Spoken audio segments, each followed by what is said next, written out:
বাংলাদেশ বনাম অস্ট্রেলিয়া 15 সদস্যের স্কোয়াড ঘোষণা করা হয়েছে, আপনারা সবাই জানেন।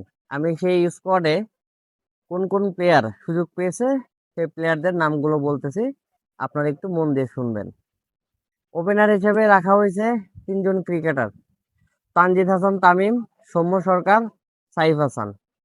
এরপরে আছেন নাজমুল হোসেন শান্ত, লিটন কুমার দাস, তাওহিদ হৃদয়, মেহেদী হাসান মিরাজ, নুরুল হাসান সোহান, মোসাদ্দেক হোসেন সৈকত, রিশাদ হোসেন, তানভীর ইসলাম, তাসকিন আহমেদ, মুস্তাফিজুর রহমান, শরীফুল ইসলাম এবং নাহিদ রানা।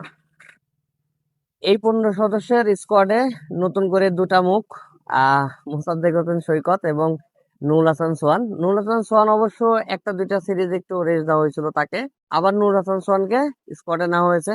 কিন্তু মোসাদ্দেক হোসেন সৈকত দীর্ঘ 4 বছর পরে আবার ডাক পেয়েছেন ইন্টারন্যাশনাল সিরিজে।